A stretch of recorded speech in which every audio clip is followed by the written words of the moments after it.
Hey playa, welcome to another live stream here on my channel. Now, on this live stream, we're going to be talking about different texting tips, wins and fails, different things I've encountered in, let me make sure to mute this. Different things I've encountered in texting over the years, girls that I've texted, my own personal stories, my own personal fails. It's going to be fun to kind of share that with you guys. I'm going to let more people start rolling in. I see Anthony's here with the notification squad. And I just want to kind of let anyone know who's new here. For those of you that are new here, my name is Josh. Every single Monday through Friday, I make videos sharing tips, ideas, and stories teaching you how to be your best self. So today is going to be a live stream all about that. Different texting scenarios I've been in, situations I've encountered, and how I've kind of learned to manage them over time. I definitely want to get into you guys' questions as well. Let me just pull up the different things I'm going to be talking about. I kind of listed them all out here because I think they'll be fun to talk about here. But I'm going to look at some of you guys' comments in a minute here, in less than a minute. But I just want to say all week long, I've been talking about texting, different texting scenarios, how to text someone for the first time, how to deal with someone not responding to your message, how often you should text them, whether or not you're texting them too much or too little, different things I wanted to cover this week because I know how important texting is to you guys. And I know that for a lot of you guys, it's summer break. So you don't really have easy access to just go and meet up with your crush. And texting is probably the best thing that you can work with to kind of get closer to them, to talk to them, to kind of like keep any kind of relationship going through this long summer break. So I definitely wanted to focus on that this week. If you guys have more texting questions or more ideas for videos that you want to see me cover, definitely leave comments on this video once it goes up so that I can see and I can just plan out another week of going deeper into texting. So I do want to say hi to a few people in here. Jose says, hi, Josh. How you doing, Jose? It's your boy Eric said I got friend zoned today. Sorry to hear that, Eric. Sucky feeling to have, man. But the first story that I did want to share with you guys is, oh man, okay. Okay, so let me set up the context here. So, and I think I told this story before. There's a video I did a while back called 5 Girls That I Rejected, that I probably shouldn't have. I think that's what it was called. But here's the setup for this. So there was a girl that was a friend of my friend. And, you know, when I was younger, and I think for a lot of you guys, it's like, your main group of friends is probably like, if you're a guy, it's probably a group of guys. If you're a girl, it's probably a group of girls. You know, you have a few friends here and there probably that are other guys and girls. For the most part, you hang around people that are, you know, the same grouping as you.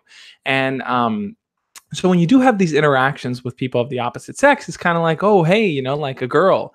Even if it's not someone that you are fully compatible with or someone that you really like, it's just, oh, cool, it's a girl, you know? And that's kind of that was the mindset I was in. So it's like me and my guy friends is like whenever we had opportunities to hang out with girls, it's like, oh, this is cool. We're hanging out with girls. We're cool guys.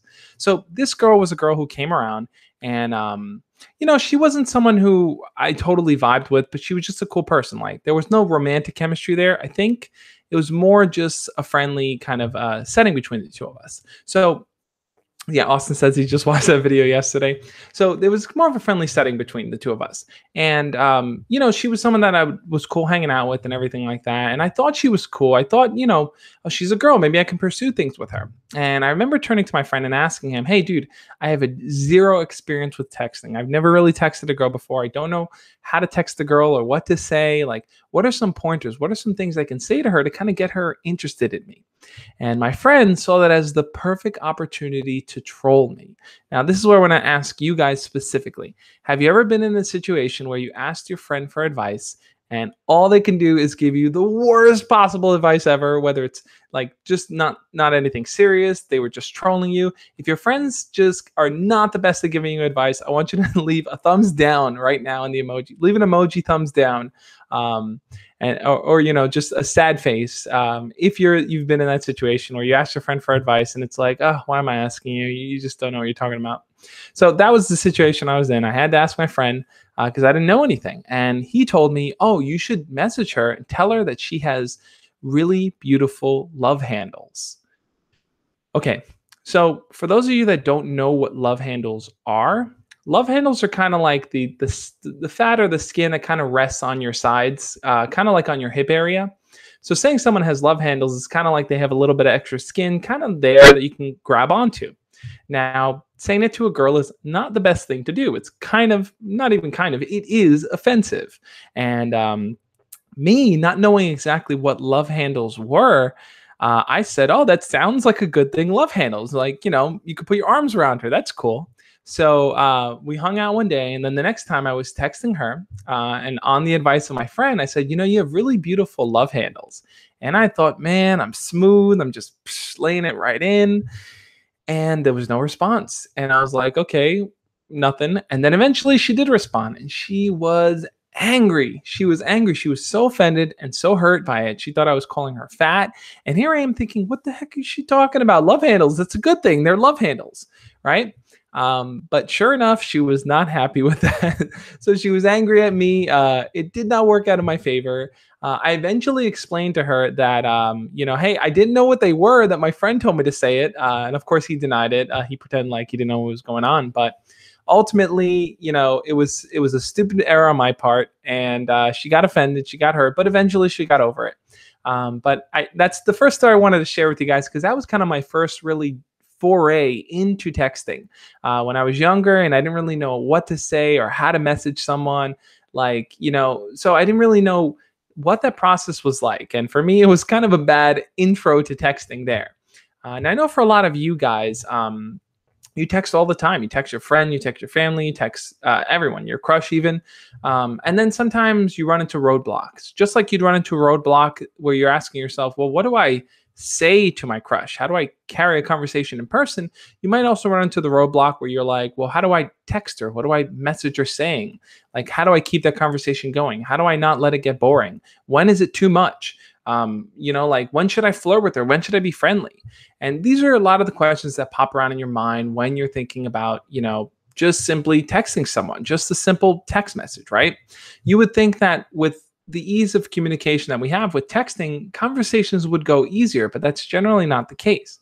Now, I know a lot of people find safety in texting versus talking in person, right? That was somewhere that I was too for a lot of cases, where it became easier for me to talk to girls through message than it was to talk to them in person, especially with girls that I liked. If I had worked up the courage enough to at least get her number, it was like, okay, I'm just going to text her and hopefully build romance through texting rather than doing anything in person. So that was kind of my approach to it in the beginning too. I thought, okay, texting's easy. Let me stick with texting. But I just wanted to say this for you guys. The problem with texting is this: it's that it doesn't allow you to. It allows you to get from step 1 to step 3, maybe, but you can't really get to step 5. And what that steps 4 and 5 are really are reading someone's body language, making eye them, deciding things on the fly, just kind of like being in the moment. You don't really have that with text, because when you text someone, they have the moment to they have the chance to either not respond or to take as long as they want to get back to you, right? And you don't really have that in person. So it's a lot easier for someone to ghost you, right? Now, I'm curious to know with you guys, how many of you guys have been ghosted before? And for those of you that don't know what ghosting is when you send someone a message and they just never respond. They just essentially just disappear off the face of the planet. You keep messaging them, you keep asking them, where are they? Hey, how's everything going? What happened? Why aren't you responding? And nothing. They just completely dropped you. If you've ever been ghosted before, post a smiley face emoji. That's not a happy thing, but post a smiley face emoji. Because I think ghosting is a learning experience. If you've been ghosted before, a lot of times it's easy to feel hurt. A lot of times it's easy to feel angry. A lot of times it's easy to feel rejected and ignored and like you did something wrong. And I think a big learning piece to getting ghosted is telling yourself, okay, if I had done something a little differently, if I had messaged her a little differently, if I had built more in-person kind of communication and really just build our vibe together in person, then she probably would have responded. Right now, just like I said in a earlier video this week, that chances are your crush is going to respond to the messages that are from the closest people to them immediately. Right? If her mom sends her a text message, she's going to respond to it. If his friend sends him a text message, he's going to respond to it. But if you're someone who isn't really that close to them, you can expect a bit of a delay. And the reason why there's that delay in the messages is simply because you're not you don't command that level of priority in their life just yet. That's something you need to work on and build. And I think the easiest way to do that is to do it offline, is to do it in person. But if you are going to do it through text, if that is going to be your primary mode of contacting them, there are a few things that you can do, a few ways to kind of communicate better with them to help you really build that relationship up. So the next story I want to tell you guys, that's the next one on my list, right? Yep. So the next story that I had experienced growing up was um, I knew that just sending text messages every single day, like to girls that I like, hey, what's up? How you doing? Was going to get boring. And sure enough, in some cases, I learned that it was boring. That, when you ask someone, what are they up to every single day, eventually they get bored of answering that question, and this is something that I make a strong point on, and that I think is I want to put a lot of emphasis on. When you ask someone, hey, what's up? Hey, what are you up to? You're putting the conversation on them. And when you put the conversation on them, now they have to come up with something to talk about. So you're not bringing a conversation. You're only bringing a question and passing it off. So instead of saying, hey, what's up? Hey, how you doing? And just leaving it at that, you can ask, hey, what's up? And then say, oh, by the way, I wanted to get your opinion on something. Or, hey, are you free on Friday to go grab food after school or something? Or, hey, how you doing? Have you ever seen this movie? I'm thinking about watching it on Netflix. Always follow up with a power question. Follow up with something that actually has substance so that they can share their opinion on it, and you're not just offloading the question onto them. So growing up, this was something that I started to learn early on. It's like, hey, wait a second. When I just send these kind of boring messages like, hey, how you doing? What's up? I didn't really get that many responses. So what I started to do was the thing that I call picture tag, right? And I talked about this before. You can do this on Instagram. If you want to just try to get closer to your crush through text message, any platform where you can send a picture, WhatsApp, Snapchat, Instagram, Facebook, anything on that. This is a good kind of game that you can play with them. I call it picture tag.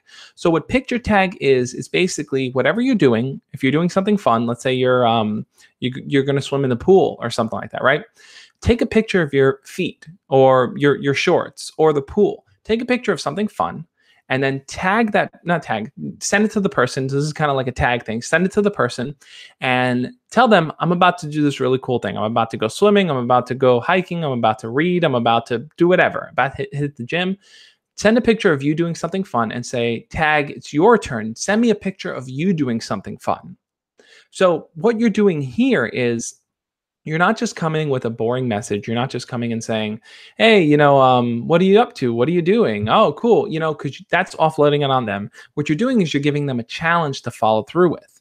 Now, when you give someone a challenge like that, it creates this fun energy, this fun environment, something fun for them to respond to. Now, if you're sending them something fun, like a picture of you about to jump in a pool, they're going to think to themselves, well, what's something cool that I'm doing? Okay, maybe I'm about to go eat dinner. So they'll take a picture of their dinner. And in that process now, you're in that process of sending pictures back and forth. Essentially, it's a picture tag. And you keep sending them fun things, and they keep sending you fun things. And then eventually you can transition from taking pictures of things to taking pictures of yourself. Make a funny face, balance a bottle on your head, anything that could be fun and engaging.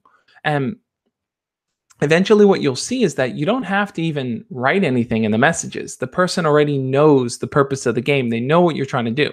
So doing that could be a fun way to kind of keep a conversation going with them and keeping it interesting where it isn't just messages back and forth.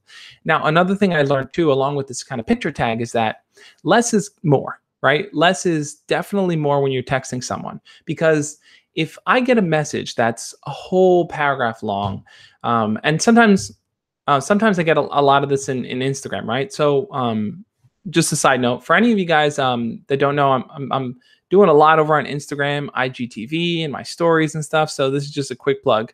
Go follow me over on Instagram if you're not already. Plus, after these live streams, I always do an Instagram after party where I invite a few of you guys on. We talk on the dual chat thing. It's just a lot of fun. It's a more secluded kind of area, more personal. I call it an after party because, hey, all the cool people are there. But okay. Anyway, so where's I going with that?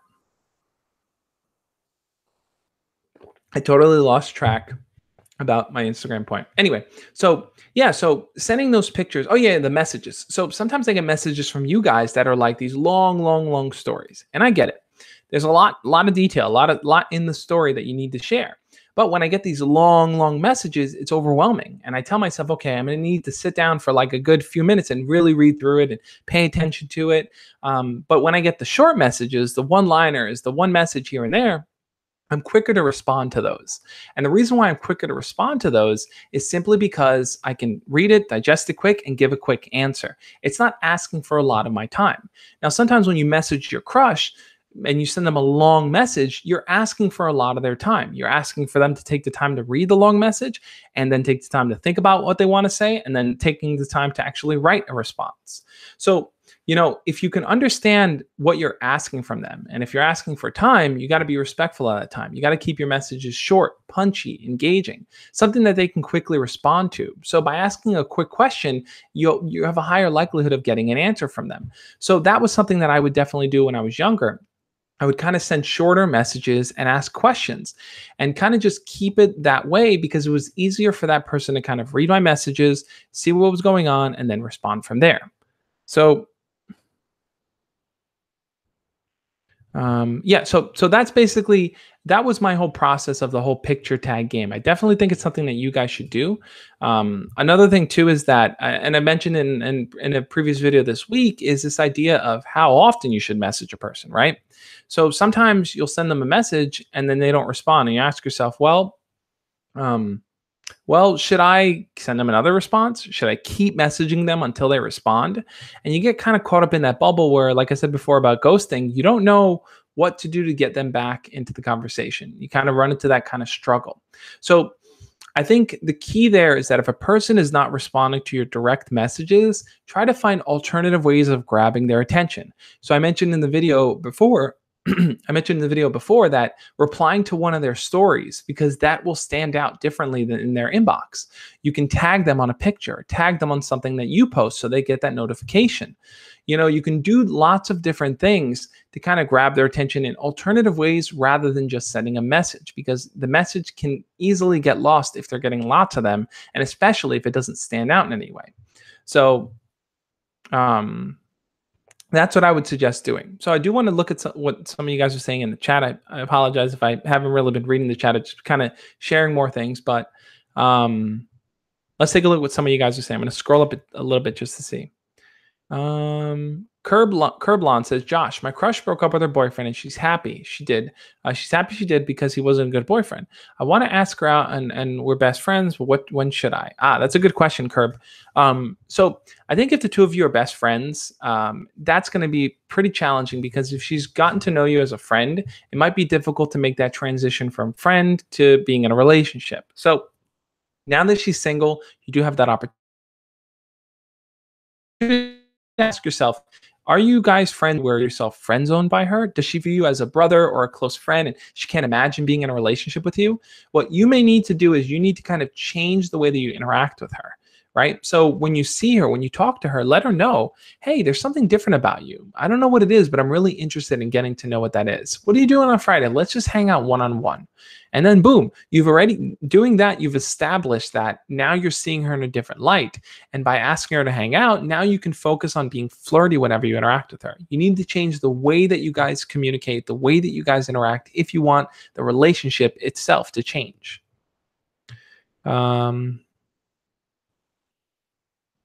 Let's see. Anime guy says, I have a hard time figuring out if my crush likes me or not, because she is one of those nice girls who's nice to everyone. Got any advice on that, Josh? Yeah, totally get where you're coming from on that, anime guy. Sometimes you ask yourself, well, does she treat me any differently? Does she look at me any differently? She kind of treats me just like everyone else. So how do I kind of stand out from the mix? I think the key is not so much trying to identify her behavior and saying, how can she act differently? It's more so looking at how you can make that active choice to stand out differently, right? My eyes all watery. So you need to stand out when you interact with her.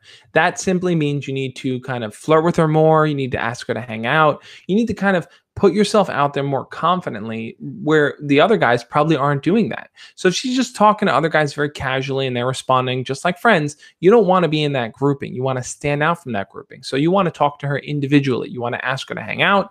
You want to make time for her directly throughout the day. Say, hey, what are you doing during lunch? Let's go grab lunch together. Let's eat at lunch. Let's meet up after school. What's your number? Let me text you later just so we can talk after school or at home. You want to create the environment where you are the one guy who's confidently standing out from the rest of the crowd. Let's see. Gremlin says, what should you do if you and your crush go to different middle schools, but will go to the same high school, and how to get close with them? That's a good question. So if the two of you go to different middle schools right now, but you're going to the same high school, that creates the perfect opportunity for you to start right now. Just start building something with her. So what you can really do is, if you have her on Instagram or Snapchat or anything like that, do what I said before and play that picture tag. Right? Tag her in pictures, post some of the fun stuff you're doing over the summer and show that to her. Really start building that engagement with her so that she can get used to communicating with you over text. And once she gets comfortable with that, when you both start at school, you'll already be steps ahead of creating a friendship because you've already been doing it all summer long. So you have the perfect opportunity to build that out. Once you go to school, you have to start now, though. You have to start by messaging her and asking her, what are her hobbies? What does she like to do for fun? What's her favorite movie? What would she do if she had $1 million? Come up with fun and engaging questions. If you need help with certain questions, you can definitely check out my guide.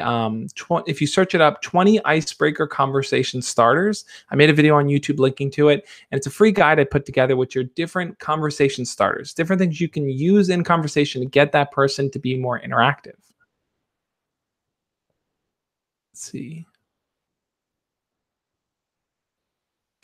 So Feener says, So ProClone Play says, hey, Josh, when I moved to a new school, my best friend, we kind of separated because we have no classes for like 3 years. He's my childhood bestie. Any tips on how to connect back?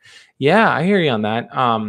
So you moved to a new school and let's see, you moved with your best friend, kind of separated because you have no class for 3 years. Yeah. So you were close with someone and then you guys kind of went to a new school and you haven't really interacted as much. So you're asking essentially how to reconnect. So I did a video on this topic, how to reconnect with an old friend.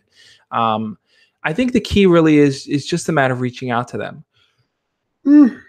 Sorry. You might want to say something. So when you send them a message, you might want to say something like, hey, I was thinking back to that time that we did this together. I don't know, used to talk about this movie. We used to talk about, I don't know, Minecraft. We used to talk about this, whatever it was that you guys talked about or did back then.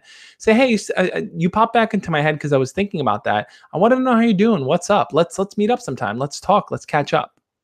So that might be the initial text that you want to send over to them just to get them re-engaged. Try to bring their memory back to those good old times that you guys shared together. Because if they can think back to the good times that you guys shared, then it's easier for them to kind of fall to nostalgia mode and be like, talk to them in a while, let's catch up. Chat jumped. So something here, 45. So XXT Moonju says, I'm 45 and make advice videos because I changed my gender and want a KMS. Oh, okay. So you make advice videos on gender, I'm assuming, and KMS, I think, is kill myself. I'm not sure. I think that's what KMS means. If it's not, then I'm totally way off. But it sounds to me like maybe you don't feel secure or comfortable with either your gender or with the videos that you're making. Maybe you're getting negative comments on them. I'm going to check out your channel, actually. Let's open it up separately, and I'll check it out after. But, if you're making videos and people are kind of just being real jerks about it and just, where'd the mouse go? People are being real jerks about it and just kind of, you're not being cool, just attacking you or making fun of you and stuff. I think the best thing to do is to remember that anything you put out into this world that's meant to help other people, think about who you want to help rather than who doesn't want to hear your message. Because the people that you want to help, the people that you're going to inspire, are going to make great strides learning from your materials more so than the people who are negative ever will. People who are being negative focus on your content for a small point of time. That's it. Like, they watch a video, they hate it, leave a negative comment and move on. The people who are inspired, though, will carry that inspiration throughout their life. You're changing the progression of how they think, how they feel, how they act. So those are the people that really matter. Don't focus so much on the negativity or the negative people, because they're not adding anything to the conversation. They're not helping you, and they're not helping your audience grow. It's the people who really care about what you're doing, the people who see the value that you're bringing. Those are the ones who are really going to move forward in a positive way. So let's see. Unknown. I missed your question, unknown. Let's see. Dale Hetrick says, me and my crush are great friends, and she doesn't seem untreated, but I really like her. What do you think I should do? I'm not sure what you mean by untreated, but I would say this is that if the two of you are really close friends, if you have a crush on someone that you're really close friends with, the best thing you could really do in those type of situations is to ask yourself, do I want to just have a friendship with this person, or do I want to build it out into something more? That's an important question to ask, because if you do want to build it out into something more, if you do want to potentially have a relationship, you have to know that there is a cost. And that cost is going to be the potential of keeping them as a close friend. Because once you try to move things into a relationship, and let's say it doesn't work out, that person's going to feel weird around you. They're not going to feel like they did before they knew you liked them. So you need to ask yourself, if I'm willing to take a chance here, the chance of potentially having a relationship with them, am I willing to also lose the potential of having them as a friend? That's a question you need to ask yourself. It's an important one, but it's something that you should definitely go for. Definitely do. And I think that if you do want to pursue them, if you make that conscious choice, you need to change how you interact with them. You need to flirt with them more. You need to talk to them more. You need to kind of initiate conversation with them, not in the way that you did when you were a friend, but be flirty. Ask them to hang out one-on-one, make a move, put your arm around them, do something that showcases that, hey, I'm interested.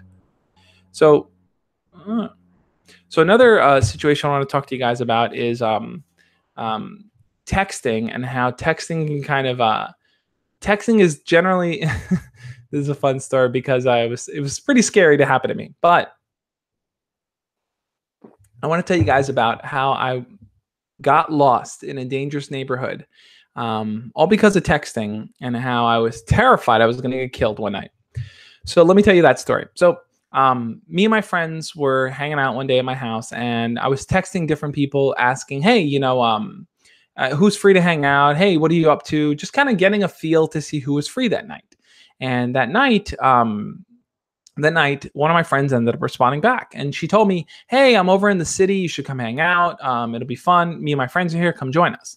So I was like, okay, cool. So I changed my clothes, got all ready, and I started heading out to the city. And I remember texting her asking, hey, where are you guys? What are the plans? What are you guys up to? And she would take a long time to respond. So it's like, in my mind, I said, don't worry. As long as I know where she is, I can head out there and meet up with them. That was my mindset, right? So I'm waiting for her to respond. And I know I'm going into the city. I don't know exactly where. Respond to me before I, get to the city and try to figure out where to get off. So I'm heading into the city, and eventually she texts me back, and she's like, oh, I'm over in this part of the city. Come meet us. So I'm looking at my phone, and my phone's at maybe 25%. And I'm like, oh God, my phone is going to die. And once it dies, what am I supposed to do? I won't be able to text her and find out. Now, I couldn't call her. And the reason why I couldn't call her was because, one, I was kind of too nervous to. I was like, no, I'm just going to keep texting. Instead of calling, finding out where she is, and then that's that, I'm just going to stick with texting, because I felt weird about calling her and asking her, right? Now, if any of you guys have ever made plans to go to a party or do something like that, you might have been in this situation where you're trying to get information from someone and you're just texting them rather than just calling, getting all the info, and then doing your thing. I was a little stubborn there. So my phone's at 20%, 25%. I'm going into the city. I get off at the stop. Now, she told me the general area she was in, but not the exact place. So I texted her again, well, what's the exact place that you're at? And she tells me, oh, we're moving around from place to place to place. The last place we were in was here. So I said, okay, I'm going to head over that way. So I go over to the place, get there, no one's there. Look at my phone. It's about 10% now. Text her again. Hey, what's going on? I can't find you guys. And, looking at my phone, battery's slowly draining. She doesn't respond for a while. I'm standing there, put my phone on the lowest screen setting so that it doesn't kill any battery. And I'm telling myself, man, did I just get duped right now? And then she sends me another message. It says, hey, we're over in this area of the town. We took a cab over there. And I tell myself, okay, I'm going to go there. I told her, texted her back and said, hey, stay at that location. I'm going to head over there. I'm going to meet you guys there. And that's that. And then my phone dies. The text went through, but there was no way of knowing whether or not she read it, whether she knew, whether she was actually going to follow through with it. My phone died. And I told myself, okay, I'm going to walk on over there. I'm going to go meet them.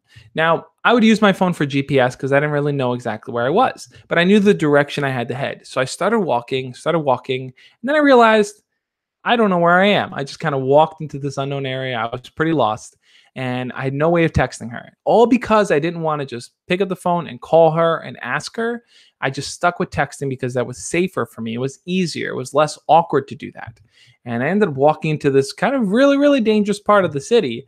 I'm walking around and it was like maybe 1 or 2 in the morning. And I'm telling myself, man, why didn't I just call her to figure this out? And I just kept walking. And I remember telling myself, okay, I need to pretend like I'm crazy so that no one comes up to me. No one tries to do anything to me. And I started walking very aggressively. I'm like really, really angry, really, really aggressive. So that if anyone saw me, they're like, okay, I'm not going to try to rob that guy. And I remember trying to walk back to find the train to head home because I didn't know where I was going. And I remember I was walking for maybe half an hour, 45 minutes through this neighborhood trying to get to the train. Eventually, I find a train, have to take multiple trains to get home. And when I get home, right, it's maybe 3 in the morning, something like that. And I plug my phone in and I go to text her back and say, what happened, guys? My phone died. You weren't, I couldn't find where you guys were. And she tells me, oh, we left that place anyway. I didn't see your message until after we left. So even if I had gotten to the place before my phone died, I wouldn't have found them there anyway. So the lesson I learned from that experience is that texting is not always the best form of communication. Because here's the thing, people can text when they're busy with other things. Texting isn't the main priority that's going on. Most of us are doing something else while we're texting. So you have to also take that into account when you're texting your crush, when you're asking why aren't they responding? Why are they taking forever to respond?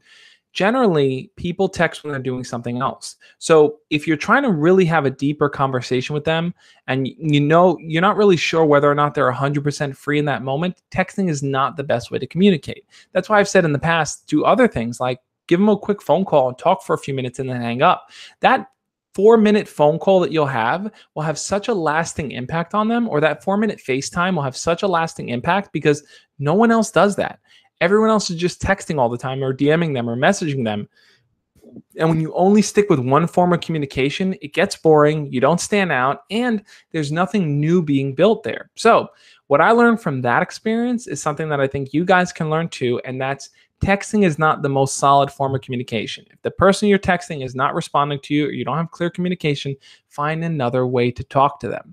You don't believe how many people message me and say, hey, Josh, I texted my crush and they're not responding. How do I get their attention again? And I tell them the same thing all the time, guys. You have to find alternative ways to communicate because texting is not the most efficient. So that's kind of what happened to me in that experience. I'm going to jump back in the chat and see what you guys have to say.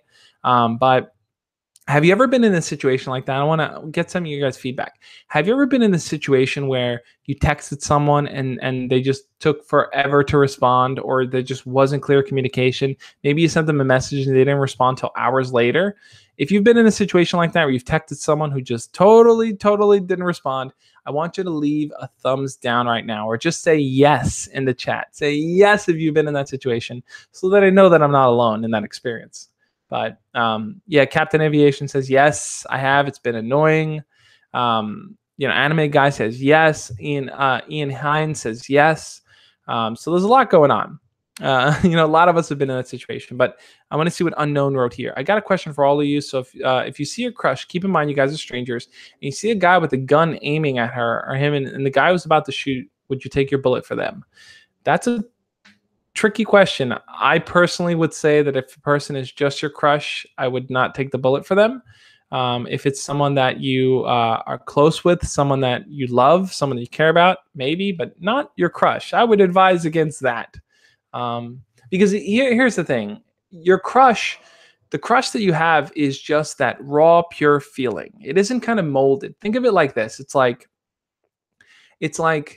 you can put wet clay on a scale, and you can put a molded pot on a scale, and they can weigh the same amount, but each one of them serves different functions, right? The wet clay, even though it can weigh the same as the pot, it doesn't serve a real purpose. There's nothing that you can do with that clay. Maybe you can mold it into something, but as its current state, it's nothing. And that's kind of what your crush is. There's a potential to mold it into something. When you've talked to your crush, when you've built something with them, when you've molded that clay with them, even though it weighs the same, the feelings are still the same. You've really, really shaped it into something much more. So I think for you guys, it's like when you have these deep feelings for your crush, mold them into something. Don't just leave them as wet clay. But yes, so um, yeah, and some people would say yes that they would, and that's totally I get it, but that would be my advice on that.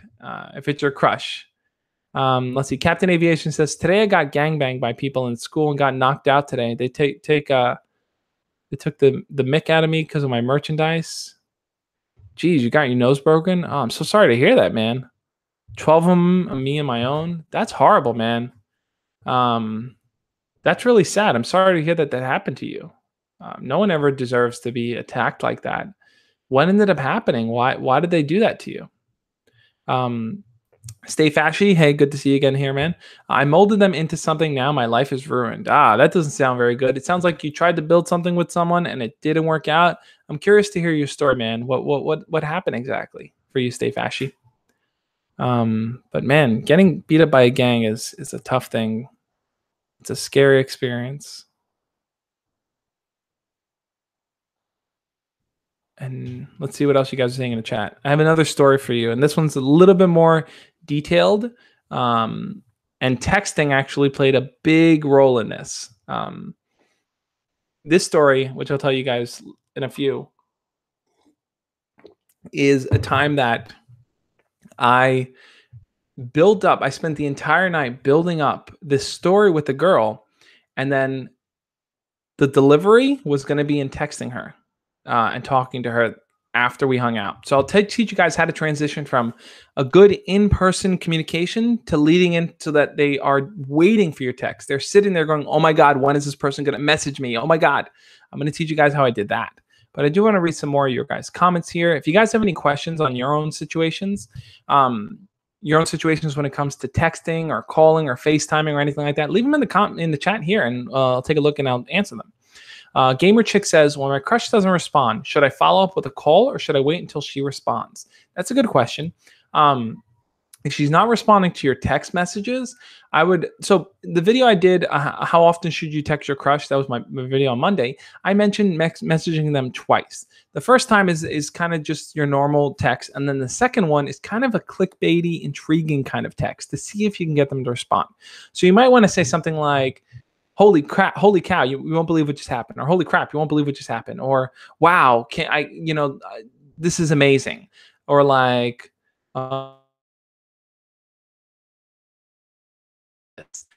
leave something like that and see if they respond to that. If they don't, then you know that they're just simply busy. There's nothing going on. Like they're just off the radar. But if you leave a message like that kind of clickbaity, like you won't believe this kind of thing, you'll see if their normal human instinct will kick in and they'll say, what is it? What happened? What's going on?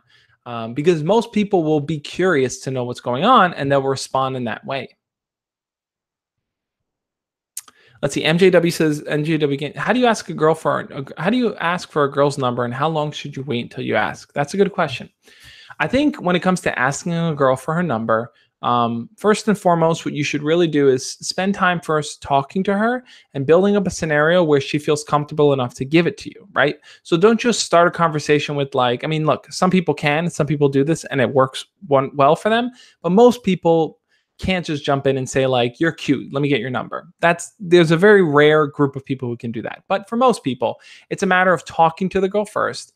And the way to transition into her number, getting her number, and here's a technique that I learned and I've used before when I was growing up. It's as you're talking to her, say, you're a really fun person to talk to. We should keep this going. Take out your phone and hand her your phone, right? I obviously hand it to her with a number where she can put her number in. Go to the phone number piece, right? So that she sees when it loads, she sees the number, key dial, and say, you're a really fun person to talk to. We should keep this conversation going. Here, let me get your number. And then hand her your phone. Hold it out so that she can grab it. Because what will happen in that moment is that instinctually, she'll just grab the phone and she'll start writing her number because she feels like, hey, I agree. We're both having a fun conversation and you've already eased into just doing it. Now, that's the smooth way of doing it. The awkward way is saying like, hey, is it okay if I get your number? Like, I won't text you that much. Like, you don't want to build too much in between you asking to get her number. You want to keep it a smooth process. So I think doing that, like, you're a really cool person, we should keep this conversation going. Let me get your number is a good and smooth way to kind of transition into getting it. So Doc Abdallah says, can you give me tips about keeping the conversation going? That's a good question. In terms of keeping a conversation going, I think what's important is you want to build on, and this is what I'm going to talk, guys. Tomorrow's video is all about this, how to keep a texting conversation going. You always want to build on the last thing you guys spoke about. So let's say, for example, the last thing you guys spoke about was, I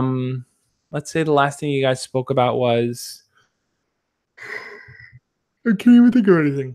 Let's say the last thing you guys spoke about was a movie. Movies are always the easiest thing to jump into. Let's say you asked her, hey, did you see this movie? And she said, yeah, I saw it. It's pretty good.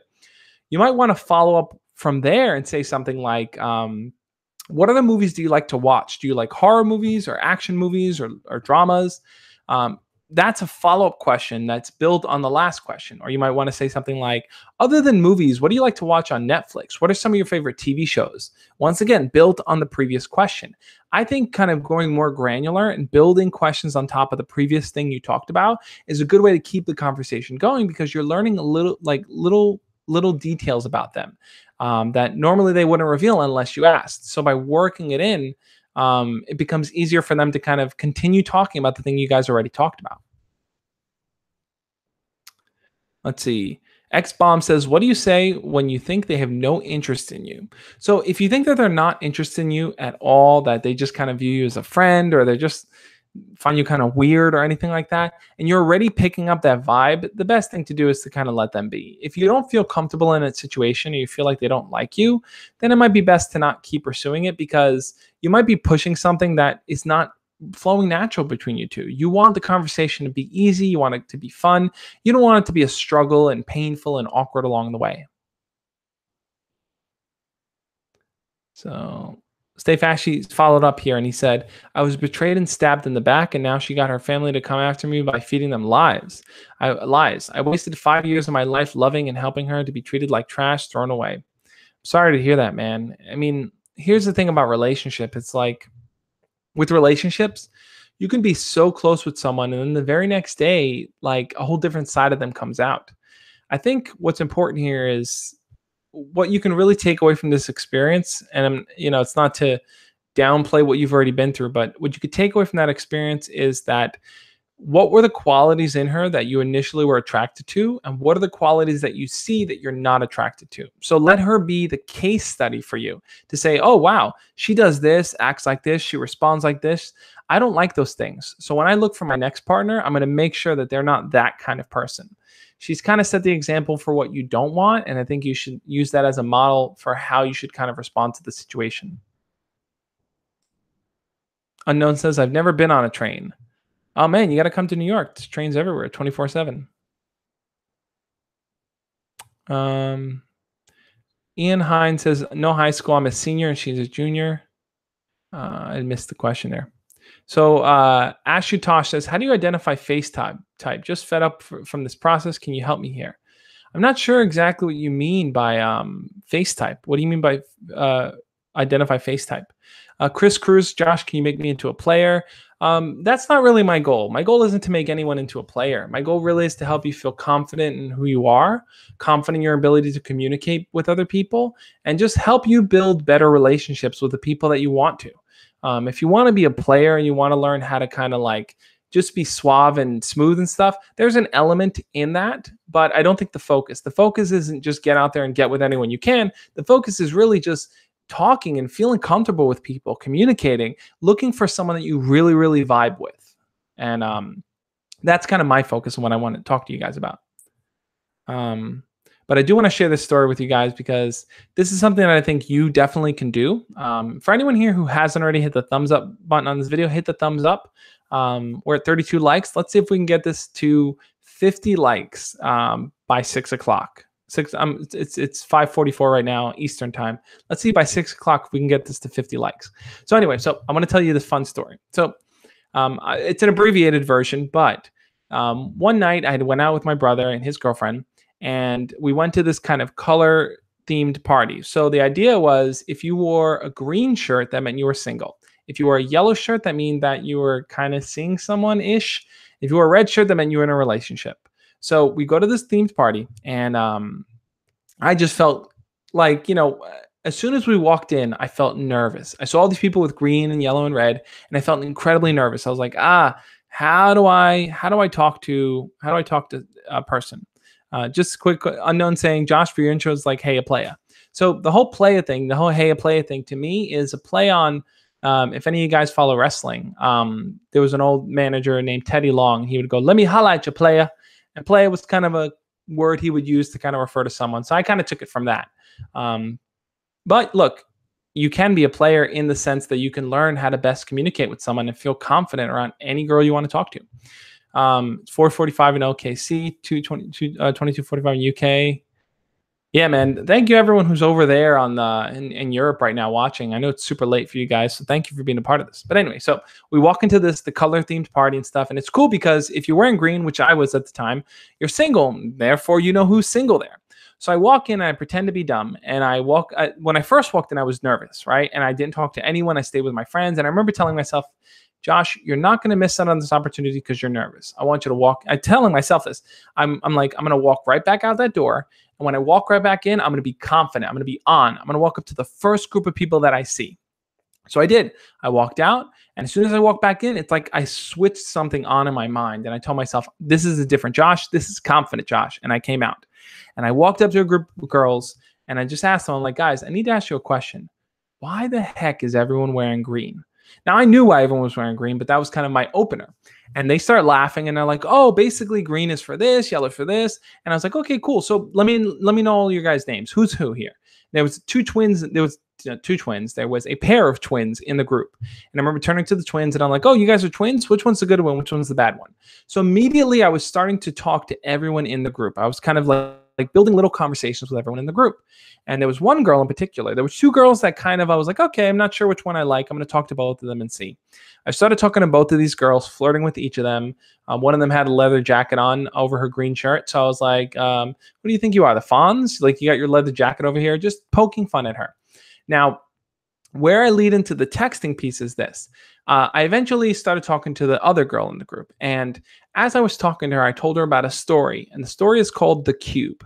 Now, this is something I want to do another video on because I do want to do a week of videos on different openers or different kind of flirtatious conversation starters you guys can use.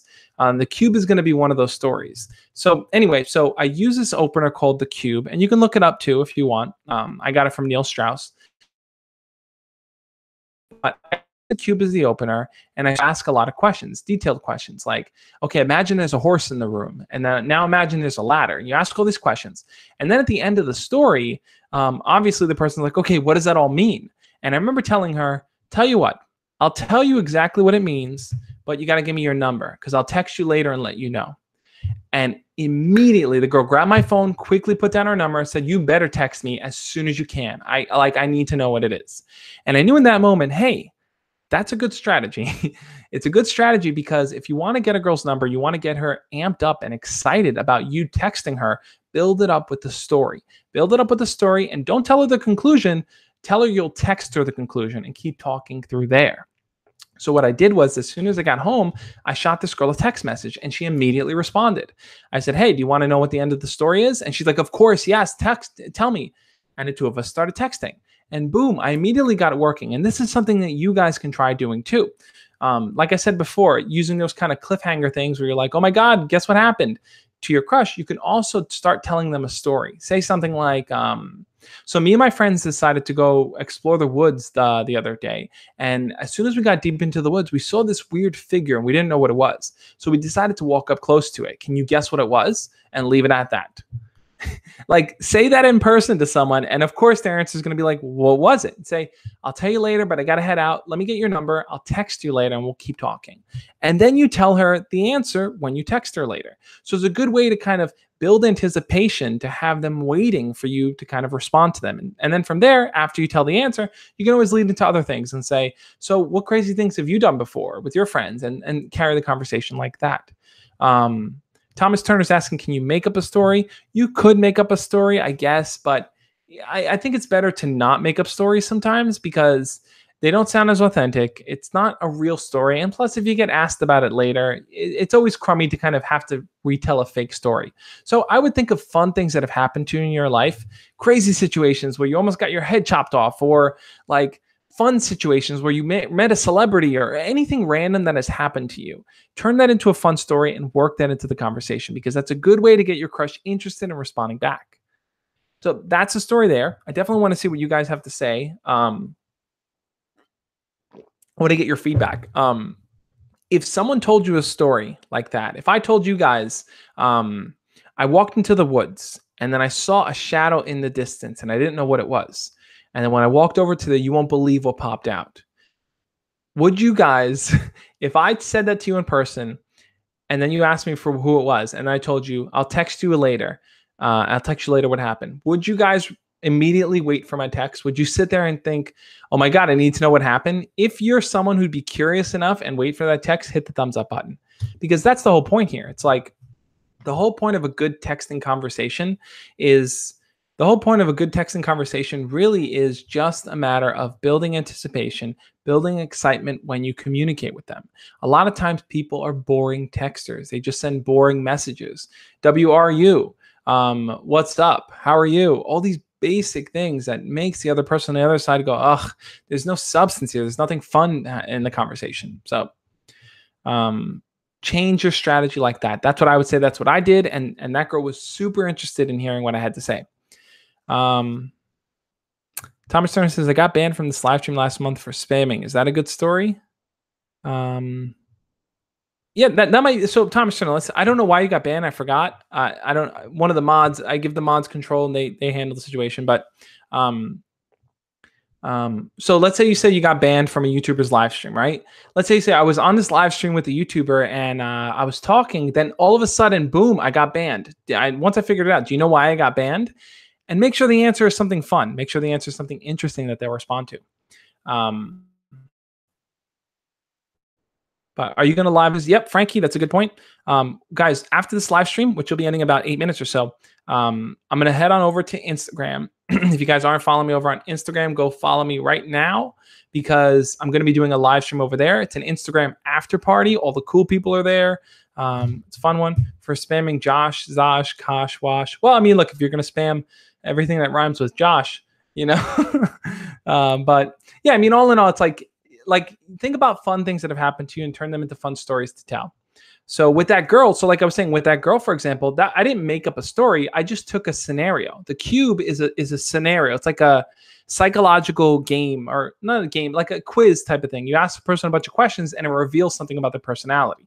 So I'm going to definitely do a week of those type of stories that you guys can use in conversation. But for me, that was really fun to do.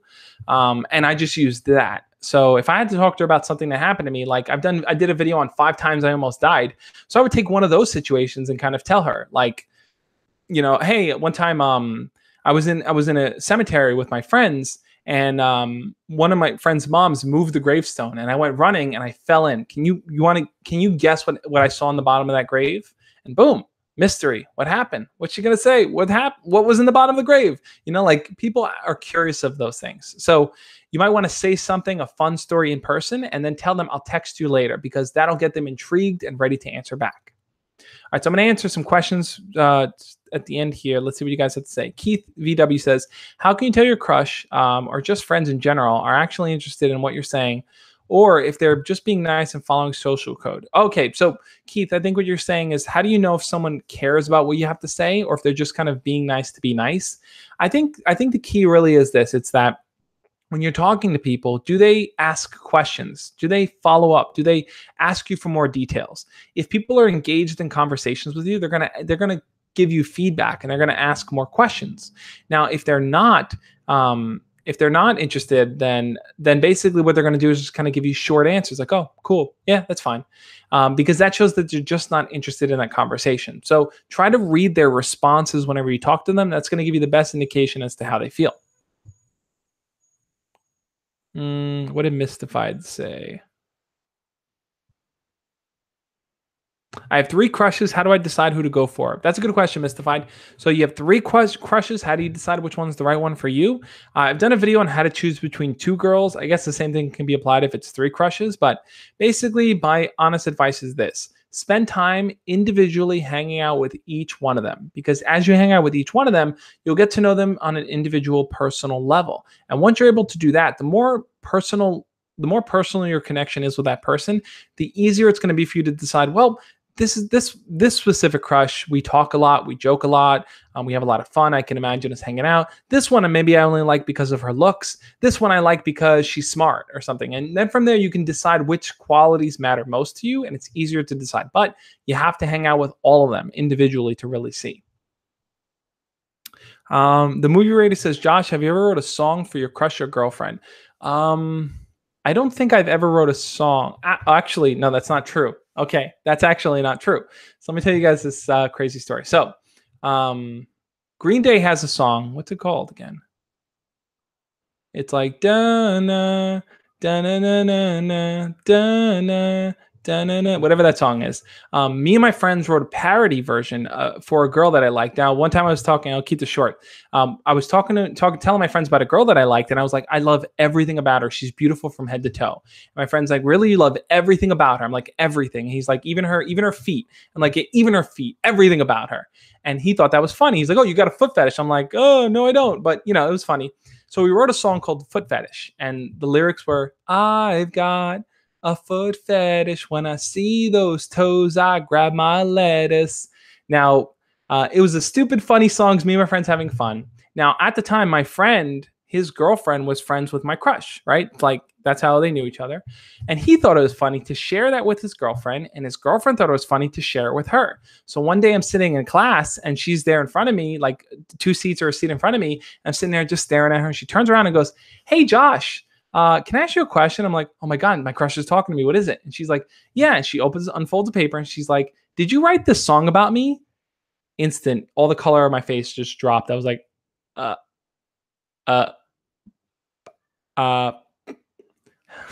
how old was I? I was in high school. I think it was my sophomore year of high school.